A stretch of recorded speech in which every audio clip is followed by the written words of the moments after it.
What if the person you trusted most held a darkness you couldn't even imagine? This is the story of Mila, a midwife in a small Malaysian village. Known for her gentle demeanor and kind heart, Mila was the first to be called whenever a child was about to be born. But under the glow of the full moon, secrets do not stay hidden. Mila lived at the edge of the village, her home surrounded by lush tropical trees. To everyone, she was a blessing, always ready to help, her hands steady, her voice soothing. But there were whispers among the elders, suspicions they never dared speak aloud. Babies had begun to die mysteriously, their mothers falling sick soon after. And always Mila was near. On the night when the story truly begins, a woman named Farah was about to give birth. Her labor was long and painful, but Mila reassured her with calm words. The villagers gathered outside, waiting anxiously as the cries of pain mixed with the soothing chants of the midwife. Eventually, the cries of a newborn pierced the night. Relief swept through the crowd, and Mila emerged, cradling the baby in her arms. All seemed well.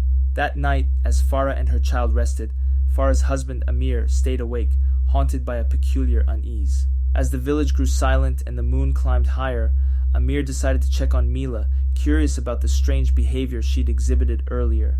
Her hesitation when cutting the umbilical cord, her sudden avoidance of eye contact. As Amir approached her house, he froze. Through a gap in the wooden walls, he saw something impossible. Mila sat stiffly at her table, her face serene. Then slowly, her head began to rise, separating from her body. Organs trailed behind her head like grotesque tendrils as she floated upwards, her eyes glowing red against the night sky. The penanggalan was real. Horrified, Amir stumbled back, stepping on a twig that snapped like a gunshot. The floating head turned sharply toward the sound. Before Amir could flee, the penanggalan let out a screech and darted toward him. He ran, the wind howling in his ears as the shadowy forest closed in around him. The penanggalan was faster, its glowing eyes a beacon of dread. Suddenly Amir tripped. He turned, expecting death, but found silence. The penanggalan had vanished. He stood, trembling, and made his way back to Farah. His heart sank when he saw the window to her room open, the curtains swaying in the cold breeze. Inside, Farah was pale, her baby crying weakly in her arms. Amir acted on instinct. He grabbed a handful of thorny vines hanging outside the window and began weaving them around the openings of the house, a method his grandmother had once spoken of to ward off evil.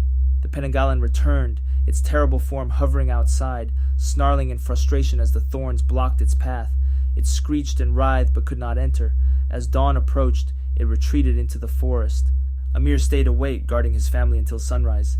Then he and the villagers stormed Mila's house. They found her body, lifeless but intact. Without her head, she could not survive the sunlight. The village burned her remains, but the horror of that night stayed with them.